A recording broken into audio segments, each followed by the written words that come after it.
அஸ்ஸலாமு அலைக்கும். Hi friends, welcome to Heena kitchen. நீங்கள் எல்லோரும் நலமா இருப்பேன் நம்புகிறேன். அல்ஹம்துலில்லாஹ் நாங்களும் நலமா இருக்கிறோம். இன்றைக்கான புலாக் வந்து ஈத் நோம்பு பெருநாளுக்கான ஷாப்பிங் புலாக் தான் பார்க்க போகிறோம். ஷாப்பிங் புலாக்னா முதல் வேலை வந்து துணிக்கடை போகிறது, துணி வாங்குறது அப்படிகளில் தான். இப்போ இதெல்லாம் வந்து ஒரே நாளில் வாங்கினதில்லை, டைம் கிடைச்ச மாதிரி தான் போய் கடைகளுக்கு வாங்கிட்டு வந்தேன். வீடியோ லாஸ்ட் வரை ஸ்கிப் பண்ண பாருங்கள். வீடியோ உங்களுக்கு இன்ட்ரெஸ்ட்டாக இருக்குன்னு நினைக்கிறேன். வாங்க வீடியோக்கு போகலாம். முதல் வேலை வந்து நோம்பு ஒரு 15 போல் தான் ஞாபகம். அன்றைய நாள் வந்து நான் இப்படி நோம்பு திறந்த பிறகு தான் போனேன். இப்போ இது போன முதல் வந்து துணிக்கடை தான் இந்த துணிகள் வாங்கி வருவோம்ட்டு. அப்போ தான் எனக்கு அதெல்லாம் கட் பண்ணி ஸ்டிச் பண்ணுறதுக்கு லேஸாக இருக்கும். நேராக காலத்தோடய கொண்டு வந்து வச்சுட்டா, ஏன்னா லாஸ்ட் டைமுக்கு எப்படியுமே டைம் இல்லை. இப்போ இது வந்து இந்த துணிக்கடையில் வந்து வேண்டிய மாதிரி உங்களுக்கு வேண்டிய விலையில் ஒரு விலையில் இந்த துணிகள் இருக்கும். ஒவ்வொரு டிசைனில், அடுத்து அபாய துணி வேறையா, சல்வார் துணி, அடுத்து கவுன் துணி இதெல்லாம் இருக்கும். இதெல்லாம் வாங்கி அவங்களுக்கு கொண்டு வந்து ஸ்டிச் பண்ணி எடுத்துக்கலாம், இல்லாட்டி டைலர்கள்ட்ட கொடுத்து தச்சு எடுத்துக்கலாம். இப்போ இதெல்லாம் நான் வாங்கி வந்து வச்சுட்டேன். நோம்பு 15 தான் நினைக்கிறேன். இப்போ அதுக்கு பிறகு இன்னொரு நாள் டைம் உள்ள மாதிரி கட் பண்ணி அதெல்லாம் அப்படி எடுத்து வச்சுட்டேன். இப்போ இது வந்து ஒரு 10 மணி பொழுது பகல் டைம் தான். இதெல்லாம் கட் பண்ணி எடுத்துக்க போகிறேன். ஒவ்வொன்றா எடுத்து கட் பண்ணி எடுத்து வச்சுன்னா எனக்கு வந்து தைக்கிறதுக்கு லேசாயிருக்கும். வேண்டாம் ஒவ்வொன்றா கட் பண்ணி அப்படியே வைக்கிறத விட ஒரே முறையிலலாம் கட் பண்ணி வச்சுருந்தா அது வந்து ஈஸியாக இருக்கும். தையல்னு சொல்கிறது வந்து எல்லாருக்கும் தெரியும்னு இல்லை, அதுவும் வந்து பழகணும். கொஞ்சம் கொஞ்சமாக பழகினா தான் எங்களோட உடுப்பை சரி எங்களுக்காக தைச்செடுத்துக்க இயலும். இப்போ பெருநாள் டைம்களுக்கு வந்து எப்படியுமே டைலர்மார்களுக்கு டைமே இல்லை. நாங்கள் எதுவும் சரி ஒரு ட்ரெஸ் ஒன்று தைச்சி கொடுத்தா அது வந்து இது சரி ஒன்று தான் தைச்சி தருவாங்க. என்ன டைம் இல்லை அவங்களுக்கும், அவங்களும் எத்தனை உடுப்பை தைச்சி எடுத்துக்கணும். இப்போ உங்களுக்கு எது சரி ஒரு தையல் தெரியும்னா உங்களுக்கு உங்களோட உடுப்பை நீங்களே தைச்சி எடுத்துக்க இயலும். இப்போ உள்ள புள்ளைகள் எல்லாம் கிளாஸ்கள் முடிஞ்சு A லெவல் O லெவல் எழுதின புள்ளைகள் இப்போ தையல் கிளாஸுக்கு போகிறாங்க. இப்போ போய் அவங்களுக்கும் அதை வந்து லேர்ன் பண்ணி அதை வந்து அவங்கள படிச்சுன்னா அவங்களுக்கும் தைச்சி எடுத்துக்க இயலும். அதுவும் அவங்களுக்கு யூஸ்ஃபுல்லாக இருக்குது. இப்போ எல்லாம் கட் பண்ணின பொருள் இப்படி தான் ஊடே எல்லாம் துணியாக தான் இருந்துச்சு.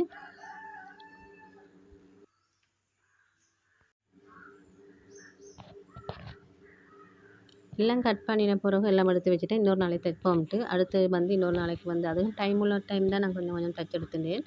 ஒரு சல்வார் ஒரு டொப் எடுத்தால் வந்து அதை ஒரு நாளைக்கு தைச்சிடுவேன். இன்னொரு கவுன் துணி எடுத்து அதையும் ஒரு நாளைக்கு நான் அப்படித்தான். எங்கள் நோம்பில் வந்து எப்படியுமே டைம் இல்லை இந்த மிஷின் டொப் போகிறதுக்கே. எப்படியோ கொஞ்சம் கொஞ்சமாக தைச்சி எப்படியோ வேலையை முடிச்சிட்டேன் அல்ஹம்துலில்லாஹ்.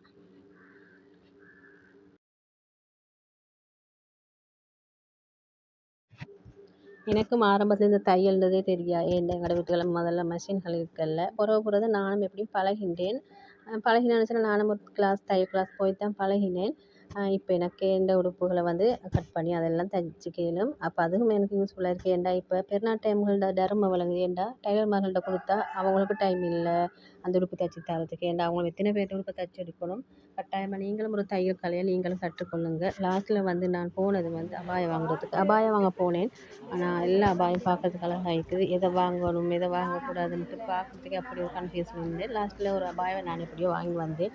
ஏன்னா கடைகள் எல்லாம் மன்னபடி லாஸ்ட் டைம் எல்லாம் துணி வாங்குகிற கடையாக இருக்கட்டும், அபாய கடை, அடுத்தது வந்து இந்த எல்லா கடைகள்லையும் அப்படித்தான் லாஸ்ட் டைம்களில்.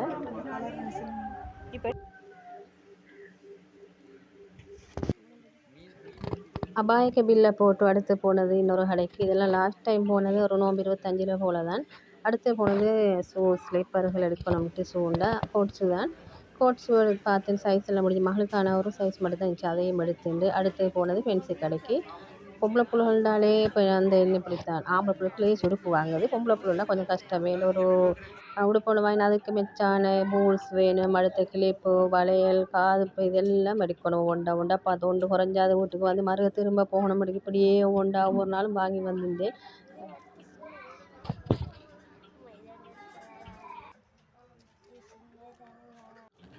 இதெல்லாம் பார்த்துட்டு லாஸ்ட்டாக வந்து இந்த வளையலை தான் வாங்கினேன். 2 வளையல் வாங்கிட்டு அப்படியே வீட்டுக்கு வந்துட்டோம்.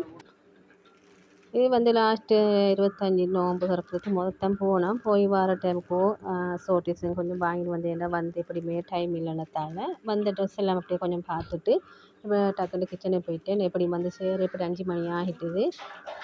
ஏன்னா நோம்பு திறந்த போகிற டைமில் அப்படி தராவியா கியாமுல் சொல்கிறது அதெல்லாம் போகணுத்தால நாங்கள் முதல்ல அசர் டைமே போய் வந்துட்டோம்.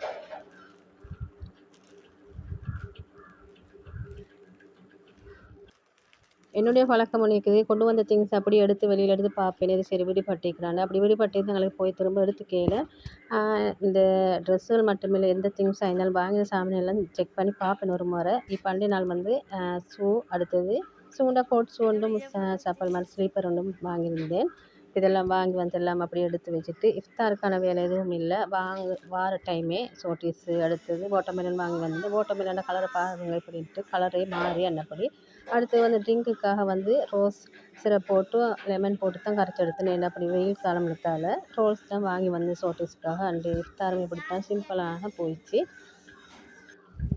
நோம்பெல்லாம் திறந்த பிறகு சஹருக்கான வேலையும் பார்த்து வச்சுட்டேன். அப்போ தான் எங்களுக்கு தொழுகைக்கு போக லேஸ் ஆகிக்கும். இதை முட்டை உடைச்சி ஊற்றி அந்த கிரேவி மாதிரி பண்ணியிருந்தேன். அதோட வந்து பீன்ஸ், கேரட், கபேஜ் போட்டு ஒரு பால் கறி மாதிரி ஆக்கியிருந்தேன். நோம்பு வந்ததுக்கே இதன் ஒரு முட்டை கறி ஒன்று சமைச்சிருந்தேன். நீங்கள் இப்போ நோம்பு முடிஞ்சதால உங்களுக்கு லஞ்சுக்கு இந்த கறியை செஞ்சு பாருங்கள். டேஸ்ட் நல்லா இருக்கும். முட்டையோட மாசித்தூள் அதெல்லாம் போட்டு செஞ்சு பாருங்கள். அந்த கறியே வேறு லெவலாக இருக்கும். டேஸ்ட் அப்படி இருக்கும்.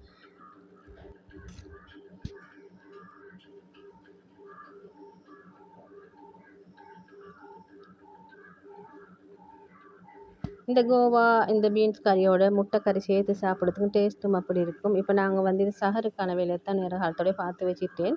இப்போ முட்டை வந்து நல்லா வற்றி வந்தால் தான் இது வந்து டேஸ்ட் அப்படி நல்லா இருக்கும். சோத்தோட ஒயிட் ரைஸோட சேர்த்து சாப்பிட்றதுக்கு அப்படி டேஸ்ட் நல்லா இருக்கும். இது வந்து இப்போ கறி இப்போ எங்கள் ஊர் பள்ளியில் வந்து கியாமுல்லைல் தொழுகை நடக்குது வந்து 2:30 தொடங்கி எப்படி 4 மணிக்கு முடிச்சிடும். அப்போ நாங்கள் 2:30 போகிற டைமுக்கு ஒரு டீயோட ஒரு பிஸ்கட் சரி சாப்பிட்டு போவோம். அங்கேயும் ஒரு டீ பன் அன்னப்படிகளை தார தொழுகை இடைவேளை டைம்களுக்கு.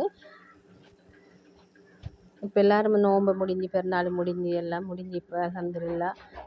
இந்த வீடியோ பிடிச்சா லைக் பண்ணி ஃபேமிலி மெம்பர்ஸ் ஷேர் பண்ணிக்கோங்க. புதுசாக பார்க்க மறக்காமல் சப்ஸ்கிரைப் பண்ணி வச்சுக்கோங்க. இன்னும் ஒரு இன்ட்ரெஸ்டான வீடியோ சந்திக்கும் வரை தேங்க்ஸ் ஃபார் வாட்சிங்.